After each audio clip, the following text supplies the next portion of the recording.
Estaremos fazendo leitura a partir do versículo 1, Isaías, capítulo 40, a partir do versículo 1. Amém ou misericórdia? Amém. A palavra do Senhor nos diz o seguinte: consolem o meu povo, diz o Deus de vocês. Falem ao coração de Jerusalém e anunciem que o tempo da sua escravidão já acabou, que a sua iniquidade está perdoada e que ela já recebeu em dobro das mãos do Senhor por todos os seus pecados. Uma voz clama: no deserto preparem o caminho do Senhor, no ermo façam uma estrada reta para o nosso Deus. Todos os vales serão levantados e todos os montes e colinas serão rebaixados. O que é tortuoso será retificado e os lugares ásperos serão aplanados. A glória do Senhor se manifestará e toda a humanidade a verá, pois a boca do Senhor disse, uma voz diz: proclame. E alguém pergunta: que hei de proclamar? Toda a humanidade é erva e toda a sua glória é como a flor do campo. A erva seca e as flores caem, soprando nelas o hálito do Senhor. Na verdade, o povo é erva. A erva seca e as flores caem, mas a palavra do nosso Deus permanece para sempre. Ó Sião, você que anuncia boas novas, suba a um alto monte. Ó Jerusalém, você que anuncia boas novas, levante a sua voz fortemente. Levante-a, não tenha medo. Diga às cidades de Judá: eis aí está o seu Deus. Eis que o Senhor Deus virá com poder e o seu braço dominará. Eis que o seu galardão está com ele e diante dele vêm as suas recompensas. Como pastor ele apacentará o seu rebanho, entre os seus braços recolherá os cordeirinhos e os carregará no colo. As que amamentam ele guiará mansamente. Quem na concha de sua mão mediu as águas e tomou a medida dos céus a palmos? Quem recolheu o pó da terra na terça parte de uma vasilha e pesou os montes e as colinas numa balança? Quem guiou o Espírito do Senhor, ou como seu conselheiro o ensinou? Com quem ele se aconselhou para que lhe desse compreensão? Quem lhe ensinou a vereda da justiça, ou quem lhe ensinou a sabedoria? E quem lhe mostrou o caminho de entendimento? Eis que as nações são consideradas por ele como um pingo que cai de um balde, e como um grão de pó na balança. Eis que ele carrega as ilhas como se fossem pó fino. O Líbano não seria suficiente para o fogo, e os animais de lá não bastariam para o holocausto. Diante dele, todas as nações são como coisas que não é nada. Ele as considera menos do que nada, como um vácuo. Com quem vocês querem comparar a Deus? Com que imagem vocês podem confrontar? Quanto à imagem, esta é moldada pelo artifício, depois ourives reveste de ouro e forja correntes de prata para ela. O pobre, que não pode fazer tal oferta, escolhe madeira que não apodrece e procura o artifício perito para fazer uma imagem esculpida que não oscile. Será que vocês não sabem? Será que não ouviram? Será que isso não lhes foi anunciado desde o princípio? Vocês não entenderam isso desde a fundação do mundo? Vocês não atentaram para os fundamentos da terra? Ele é o que está assentado sobre a cúpula da terra, cujos moradores são como gafanhotos.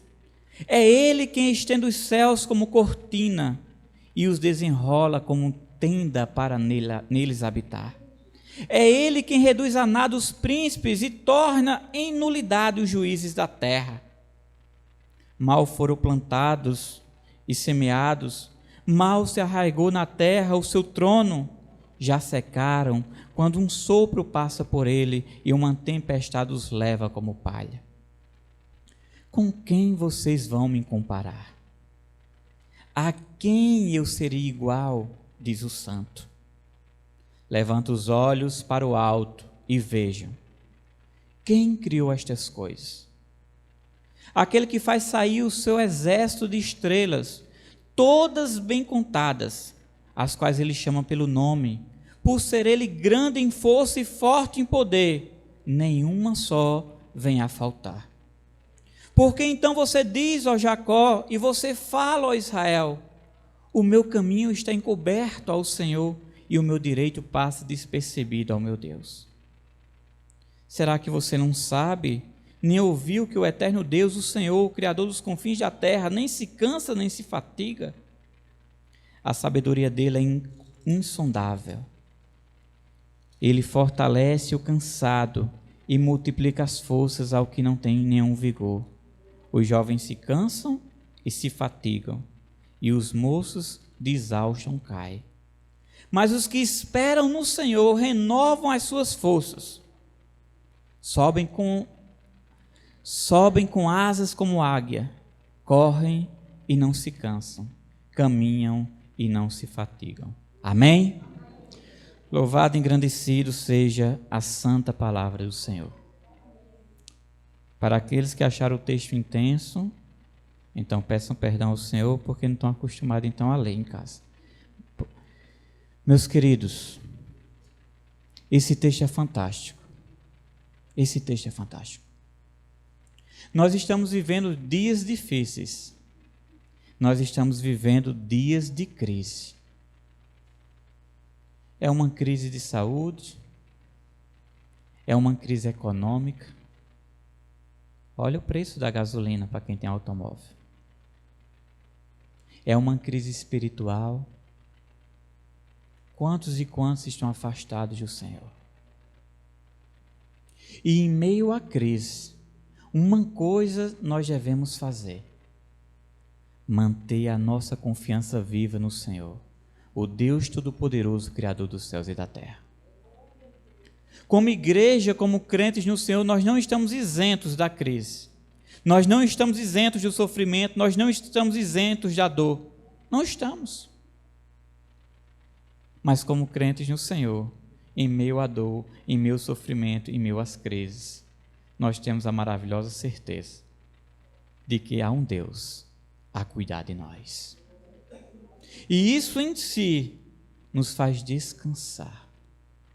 Isso em si faz com que nós permaneçamos de pé em meio aos vendavais, em meio ao mar que bate, em meio à tempestade.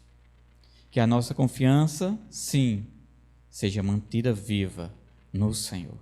E é sobre isso que nós iremos falar nessa noite. Mas antes de falar, eu gostaria de rapidamente, de uma forma bem breve, contextualizar o texto que acabamos de ler.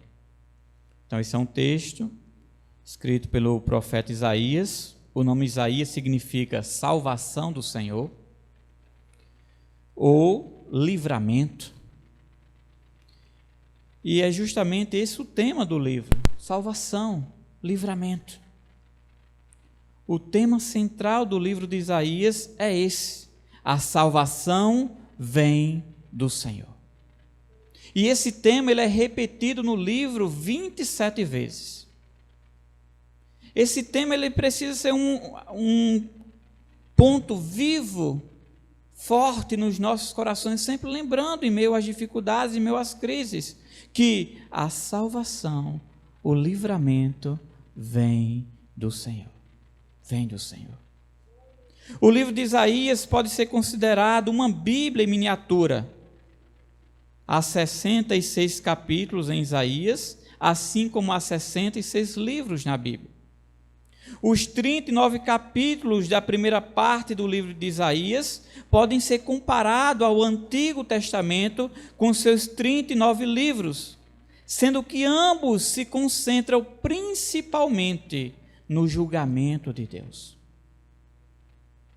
Os 27 livros do Novo Testamento podem ser comparados aos outros 27 livros do livro de Isaías. E esses 27 capítulos, que faz parte dessa segunda parte do livro, são vistos então com esse paralelo em relação aos 27 livros do Novo, onde ambos enfatizam a graça do Senhor. Então, enquanto os 39, primeiro capítulo, fala do julgamento de Deus, os 27 seguintes apresentam a graça do Senhor. Perceba como iniciou o capítulo 40. Consolem, consolem, meu povo. A graça do Senhor está sendo apresentada ao povo de Israel. É importante nós também entendermos que essa seção que nós podemos considerar, entre aspas, desse Novo Testamento de Isaías, começa com o ministério de João Batista. Do versículo 3 ao 5, nós percebemos esse apontar para João Batista. E encerra com o novo céu e a nova terra, ali em Isaías, no capítulo 65 e também no capítulo 62. Entre um e outro, há várias referências ao Senhor Jesus Cristo como Salvador e Rei.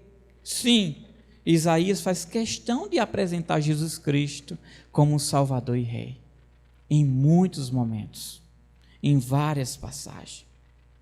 E isso é muito interessante. É maravilhoso nós também compreendermos que nessa sessão o profeta dirige praticamente a uma geração futura de judeus. O texto que nós acabamos de ler tem essa ideia. Então o texto está sendo dirigido a uma geração futura de judeus.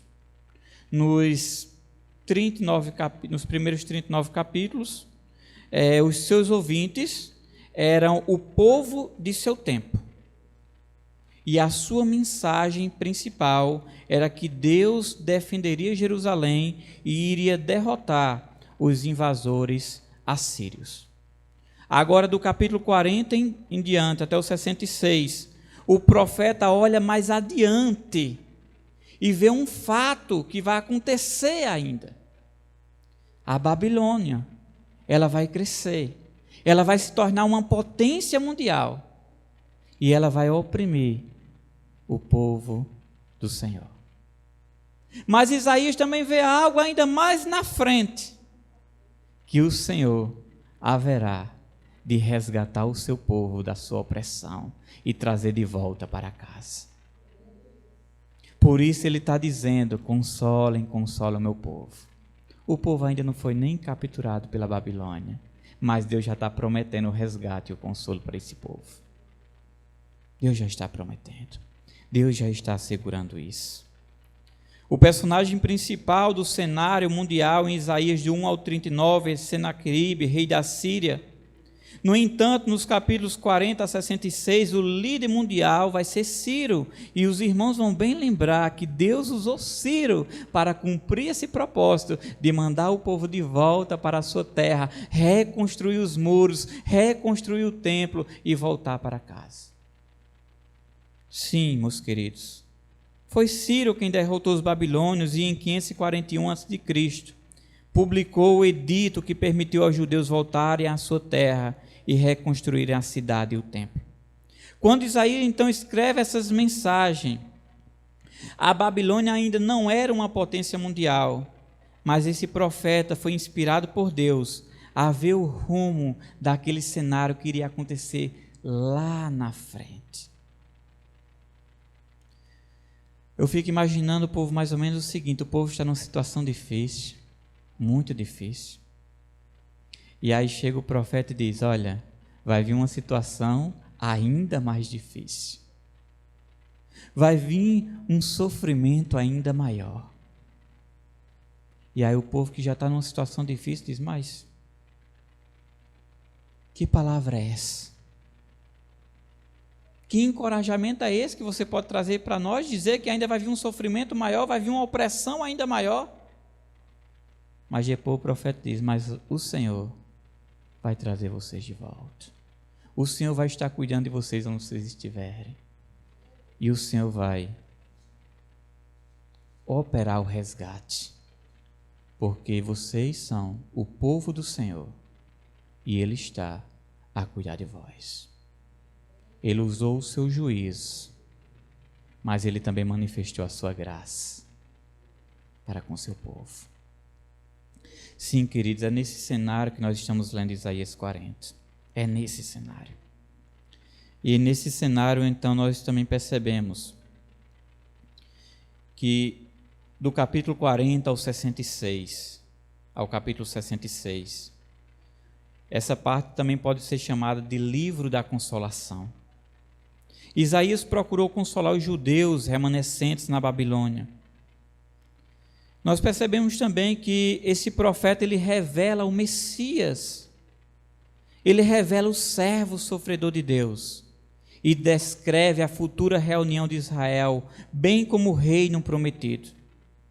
Isaías viu na restauração de Israel um antegozo do que Deus faria para com eles no final dos tempos, depois do dia do Senhor. Assim, quando nós olhamos então para esses capítulos, nós precisamos ter sempre em mente que essa mensagem era dirigida a um grupo de judeus refugiados e desanimados, que tinham diante de si uma longa viagem de volta para casa e uma difícil tarefa quando chegassem lá. Observe então como Deus, repetidamente, Ele fala na sua palavra, nesses capítulos seguintes, em meio a todos os desafios, em meio a todas as lutas, em meio a todos os perigos, o Senhor repetidamente Ele diz: não temas, não temas. Temos vivido dias difíceis? Temos. Temos vivido em meio às burocracias? Temos. Mas uma coisa é certa: não devemos temer, nós devemos confiar no Senhor, Deus Todo-Poderoso das nossas vidas. É isso que nós devemos fazer, confiar. Por quê? Porque assim como ele disse para o profeta Isaías: consolem o meu povo, assim também ele faz com cada um de nós, com a sua igreja. No Senhor nós somos consolados. Nós somos consolados. Por isso, meus queridos irmãos, diante dessa breve introdução, lembre-se, antes de Judá cair, diante da força da Babilônia, Isaías rogou ao povo para confiar no nome do Senhor. O que é que esse texto mostra? O que é que esse texto apresenta para cada um de nós? Em primeiro lugar, ele começa a nos apresentar e que Deus está a pastorear, a cuidar do seu povo, do povo de Israel, pelo exílio. Isaías 40 entra em detalhes sobre o que aconteceu nos 39 capítulos anteriores. Ele sai da perspectiva do julgamento e agora ele entra nas promessas de Deus. Os primeiros versículos de Isaías então prometem a Israel que eles sairão do cativeiro, que eles voltarão para a terra prometida. O exílio de Israel não era uma grande surpresa, mas a profecia de Isaías que Israel iria sobreviver o cativeiro, sim, isso era uma grande surpresa. Todos estavam na expectativa do cativeiro, mas poucos estavam confiantes que iriam sobreviver a ele. E em meio a essa grande expectativa do cativeiro, Isaías então diz: crie também uma grande expectativa quanto à sobrevivência, quanto ao cuidado do Senhor, quanto ao retorno. Isaías 40 age então como nós poderíamos dizer uma apologética para levar Israel a colocar sua confiança em Deus e confiar que Ele é capaz de cumprir as suas promessas. A ideia nossa é, em meio a qualquer momento difícil da vida, e o coronavírus é um desses momentos que nós estamos vivendo, um momento difícil da vida, nós devemos manter a nossa confiança no Senhor. É o momento da igreja se manter vivo em oração, na leitura da sua palavra, na adoração ao Senhor, porque apesar do coronavírus, o Senhor continua sendo Deus. Apesar do coronavírus, o Senhor continua a cuidar de nós. Apesar do coronavírus, a igreja do Senhor continua a usufruir de todos os privilégios da graça do Senhor. Por isso, devemos manter a nossa confiança. Talvez alguém possa dizer, mas como manter a confiança em meio a tudo isso? E aí nós precisamos agora olhar para o Senhor e não olhar para o cativeiro e não olhar para a crise, mas olharmos para o Senhor. E quando nós olhamos para o Senhor, o que é que a gente pode ver? Versículo 12. Quem na concha de sua mão mediu as águas e tomou a medida dos céus a palmo? Quem recolheu o pó da terra na terça parte de uma vasilha e pesou os montes e as colinas numa balança? Quem? Versículo 22. Ele é o que está sentado sobre a cúpula da terra. É ele quem estende os céus como cortina e os desenrola como tenda para nele habitar. Versículo 26, parte B. Aquele que faz sair o seu exército de estrelas, todas bem contadas, as quais ele chama pelo nome, por ser ele grande em força e forte em poder, nenhuma só vem a faltar. Porque devemos manter a nossa confiança no Senhor. Sim, meus queridos, devemos manter a nossa confiança no Senhor por causa da majestade de Deus sobre a criação. Ele segura os mares aonde? Na palma da sua mão. Perceba que ele mede as galáxias e pesa as montanhas. Perceba que ele tem um exército de estrelas. Quantas estrelas tem? Ninguém sabe. Todos os anos esses estudiosos encontram milhares e milhares. Não sabem quantas tem. Mas o Senhor sabe quantas tem. E ainda elas fazem parte do seu exército. E Ele sabe e conhece cada uma pelo seu nome. Lá em Jó, meus queridos, Jó capítulo 38, do 5 ao 11, Deus se dirigindo a Jó, Ele faz essas perguntas parecidas como essa, que apresenta e mostra a sua majestade diante da criação. Ele diz no versículo 5 ao 11, em Jó 38, quem determinou as medidas da terra, se é que você sabe? Ou quem estendeu sobre ela uma linha de medir? Sobre o que estão firmadas as suas bases? Ou quem lhe assentou a pedra angular quando as estrelas gritavam de alegria? Ou quem encerrou o mar com portões quando irrompeu do ventre?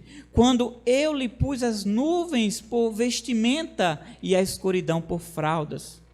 Quando eu lhe tracei limites e lhe pus ferrolhos e portas e disse, até aqui você pode chegar, mas desse ponto não passará.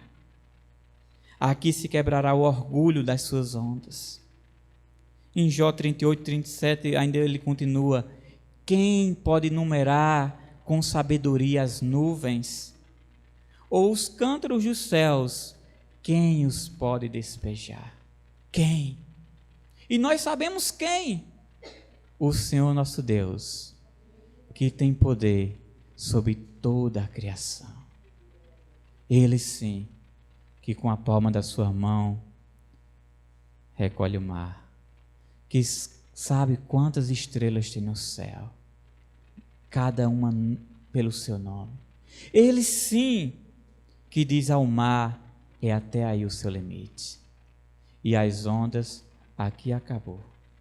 Pode parar com seu orgulho. E faz o mar ficar calmo. Sim, esse Deus que tem todo o poder sobre a criação, é nele que nós devemos manter a nossa confiança. Confie no Senhor, porque toda a criação está sob o seu domínio. Amém? Confie no Senhor também, por causa da sua grandeza, a grandeza do Deus Todo-Poderoso, em meio aos falsos deuses. Olha o versículo 13 e 14, ele diz: quem guiou o Espírito do Senhor? Ou como seu conselheiro o ensinou? Com quem ele se aconselhou para que lhe desse compreensão? Quem lhe ensinou a vereda da justiça? Ou quem lhe ensinou a sabedoria? E quem lhe mostrou o caminho de entendimento? Sim, meu querido, confie no Senhor, por causa do poder do Senhor sobre os falsos deuses. Esses versículos aqui, eles enfatizam a onisciência de Deus. Deus, Ele tudo conhece. Deus não precisa pedir conselho a ninguém para agir. Quem é que pode dar algum conselho ao Senhor? Quem é que pode chegar e dar alguma sugestão a Deus? Aqui nós olhamos para a Babilônia e percebemos que o supremo Deus da Babilônia se chamava Marduk. E no panteão babilônico, Marduk ele convocava um conselho, e esse conselho divino, entre aspas, aí de Marduk, servia para dar sugestões, opiniões, porque Marduk só podia tomar uma decisão conforme as orientações do seu conselho. Mas aí Isaías está dizendo: olha, o Deus Todo-Poderoso, Ele não precisa pedir conselho a ninguém. Ele age, independente das sugestões, porque Ele não precisa delas. Independente dos conselheiros, porque Ele não necessita deles. Ele é onisciente, conhece todas as coisas, e Ele é mais poderoso do que Marduk, o Deus supremo da Babilônia. Ele é mais poderoso do que qualquer Deus que as pessoas possam querer ter. Ele é o Deus dos deuses. Ele é o Deus único e verdadeiro. Por isso, nele, a nossa confiança deve ser mantida. Nele, a nossa confiança deve ser mantida. É importante nós também entendermos que, além da nossa confiança, precisa estar no Senhor, porque Ele reina sobre a criação, reina também sobre os falsos deuses. Nós precisamos manter também a nossa confiança no Senhor, porque o Senhor também reina sobre as nações. O versículo 15 diz: eis que as nações são consideradas por Ele como um pingo que cai de um balde e como um grão de pó na balança. Eis que Ele carrega as ilhas como se fosse pó fino. Sim, o Senhor é poderoso sobre a criação. O Senhor, Ele é poderoso sobre os deuses. O Senhor, Ele é poderoso sobre as nações. A criação, os deuses que as pessoas possam querer ter e inventar, e as nações com seus recursos, com suas armas, com seus investimentos. Nada disso é maior do que o poder do Senhor. Por isso, a nossa confiança precisa estar no Senhor, o Deus supremo das nossas vidas. Se continuássemos lendo os versículos seguintes, nós iríamos perceber essa perspectiva, essa ideia sendo reforçada. Sim, o Senhor, Ele é poderoso sobre a criação, o Senhor, Ele é poderoso sobre as nações, o Senhor é poderoso sobre os falsos deuses. Mas eu não irei me deter tanto a isso. Não irei me deter tanto a isso. Eu gostaria apenas que nós entendêssemos: há um Deus poderoso, que a nossa confiança deve estar única e exclusivamente nele e em mais ninguém. Amém? Eu gostaria também de reforçar a ideia de Wiesbe, que ele diz o seguinte, que Deus, além de ser maior do que a criação, Deus, além de ser maior do que os falsos deuses, Deus, além de ser maior do que as nações, meus irmãos, Deus também é maior do que as nossas circunstâncias. Ele é maior do que as nossas circunstâncias. Ele é maior do que as circunstâncias que nos precedem. Ele é maior do que as circunstâncias diante de nós. E Ele é maior do que as circunstâncias dentro de nós. Muitas vezes, as circunstâncias da nossa vida tentam nos travar, tentam nos paralisar. Mas nós devemos lembrar que o nosso Deus é maior do que elas. Olhem para todas as circunstâncias que iriam ocorrer com o povo do Senhor. Mas é como se Isaías estivesse dizendo, olha, diante de toda a opressão que a Babilônia pode fazer sobre vocês, diante de todo o sofrimento, lembre-se, o Senhor é maior do que essas circunstâncias. O Senhor é maior do que elas. Amém? Então, diante disso, eu gostaria que nós gravássemos isso nos nossos corações. Em meio às crises, eu preciso confiar no Senhor, porque Ele é maior do que a criação, porque Ele é maior do que os falsos deuses, porque Ele é maior do que as nações, e porque Ele também é maior do que as circunstâncias. Em segundo lugar, eu gostaria que nós pudéssemos também ver que esse Deus Todo-Poderoso, Ele mostra o seu cuidado para com cada um de nós, sendo, Valdir, o supremo pastor das nossas vidas. Versículo 11 diz, como pastor, ele apacentará o seu rebanho, entre os seus braços recolherá os cordeirinhos e os carregará no colo. As que amamentam, ele guiará mansamente. Veja o cuidado do Senhor aqui como pastor. Quais são as características de um bom pastor apresentado nesse versículo? Entre os seus braços recolherá os cordeirinhos. Os cordeirinhos, eles necessitam de cuidado. Eles são mais fracos do que aqueles que já cresceram. Eles ainda são frágeis. O Senhor, Ele é um forte protetor dos mais fracos, dos mais frágeis, daqueles que necessitam de maior cuidado. A igreja do Senhor tem os fortes, mas tem aqueles que são mais fracos. E Deus, Ele está a cuidar desses. Ele cuida, sim, daqueles que são mais fracos. Ele coloca em seus braços e faz o que mais? Os carregará no colo. E a ideia aqui é de quê? De intimidade. Sim. É uma ideia de que ele está íntimo daquele cordeirinho, mantendo uma comunhão, mantendo um relacionamento. É isso que Deus quer de cada um de nós. Um relacionamento com o Senhor.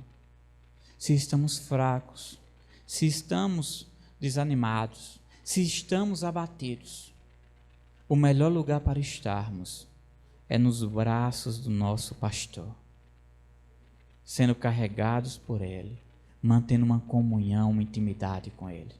Busque ao Senhor e seja carregado no colo por Ele. Busca ao Senhor. Mas esse bom pastor, ele cuida daqueles que amamentam. Ele cuida também daqueles que lideram e alimentam outros. A igreja do Senhor tem um grupo de pessoas que estão a liderar. Um grupo de pessoas que estão à frente na batalha. E o Senhor também está a cuidar desses. O Senhor está a agir em favor desses que estão à frente. O Senhor está a abençoar a vida daqueles que está a alimentar outros. Isso é um grande desafio, é uma grande luta, é uma grande batalha. Mas uma coisa é boa, a gente saber que o Senhor está a cuidar de nós, como bom pastor. Para aqueles que estão a ensinar, para aqueles que estão a alimentar outros, para aqueles que estão à frente. Lutas virão, lutas já podem estar vindo, mas saibam, o Senhor também está a cuidar de vocês. Vocês não estão só. Amém? E ele diz que cuidará desse. De que forma? Ele vai com esses, né? Os que amamentam, ele guiará mansamente. Guiará mansamente. E quando eu vejo essa parte, eu lembro muito do Salmo 23. Vamos lá para o Salmo 23. Porque justamente faz referência ao pastor e faz referência também a essa atitude do pastor em guiar.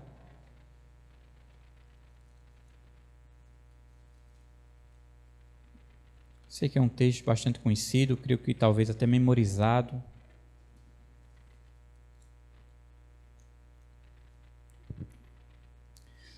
Salmo 23 diz: o Senhor é meu pastor, nada me faltará. Ele me faz repousar em pastos verdejantes. Leva-me para junto das águas de descanso. Refrigera minha alma. Guia-me pelas veredas da justiça, por amor do seu nome.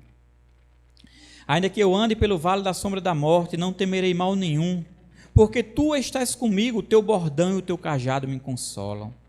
Lembra de consolo? Primeiro versículo de Isaías 40. Preparas-me uma mesa na presença dos meus adversários. Unge minha cabeça com óleo, o meu cálice transborda. Bondade e misericórdia certamente me seguirão todos os dias da minha vida, e habitarei na casa do Senhor para sempre. Amém? Sim, meus queridos, nós temos um Supremo Pastor que cuida de nós, que carrega no colo aqueles que são mais fracos e que age também com poder e graça na vida daqueles que estão à frente, amamentando outros, alimentando outros. Esse Deus, esse Supremo Pastor, é o tema anual dessa igreja. Vocês receberam um papelzinho na entrada, como eu recebi, e o tema é justamente esse: vivendo sob o cuidado do Supremo Pastor. Sim, aquele que domina sobre toda a criação, aquele que domina sobre os falsos deuses, aquele que domina sobre as nações, aquele que domina sobre as circunstâncias. Esse é o nosso Supremo Pastor que está a cuidar de nós. É maravilhoso também quando nós olhamos para o texto-chave desse tema de vocês e vemos que o bom pastor, ele dá a sua vida pelas suas ovelhas. Foi isso que Cristo fez por nós. Ele deu a sua vida por cada um de nós.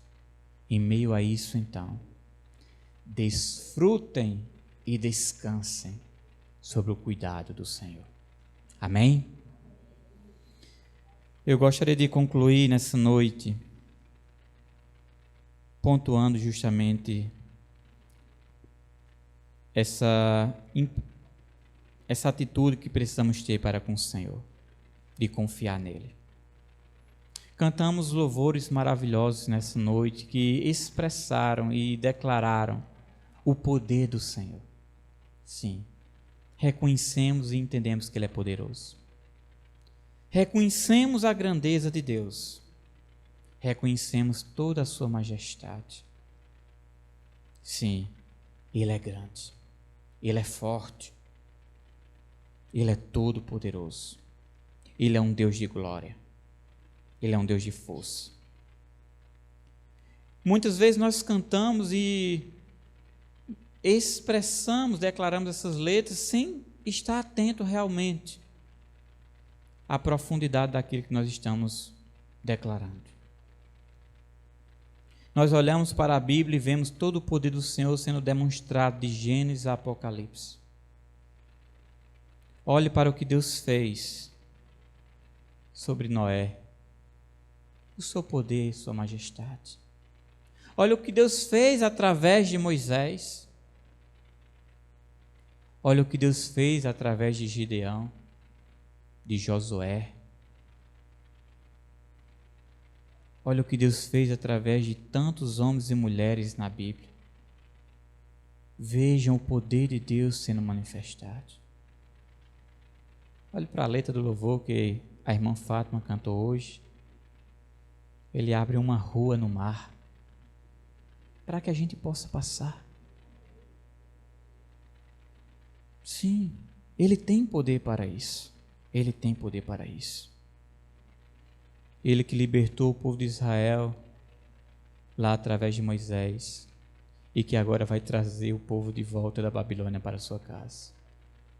Sim, Ele é poderoso. Mas nós temos que olhar para Ele não apenas reconhecer o seu poder e a sua majestade. Nós precisamos depositar a nossa confiança no Senhor. E às vezes essa palavra parece que ela ficou batida. Às vezes a gente diz, eu confio. Não, confiar meio... Não confiar sem expectativa, sem perspectiva para nada.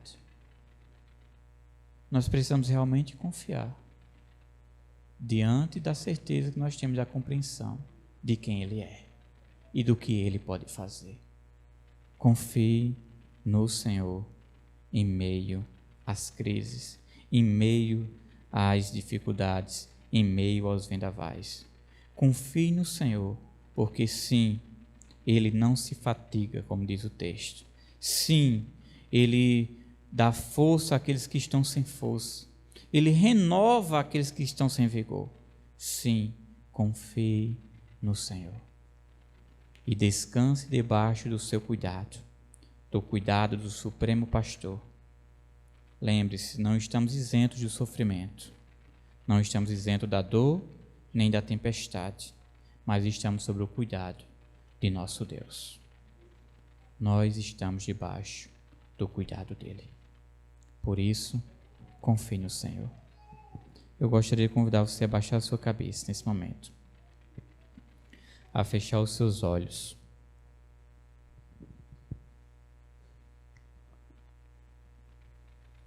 Gostaria que você pudesse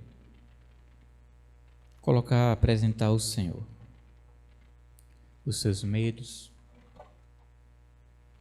as suas dores, os seus sofrimentos. Apresenta ao Senhor nesse momento aquilo que tem tirado a tua paz,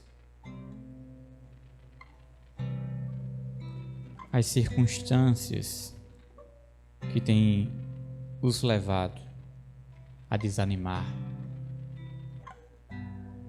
Apresenta cada uma delas ao Senhor. Eu não sei quais têm sido as suas dores, nem quais têm sido os seus sofrimentos. Mas uma coisa Davi nos ensina, que nós devemos apresentar elas ao Senhor.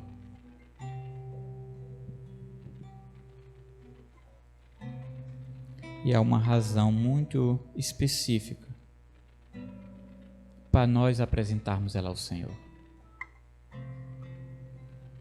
Nós devemos lançar todos os nossos cuidados sobre o Senhor, porque é Ele que tem nos sustentado e porque Ele jamais permitirá que o justo seja abalado.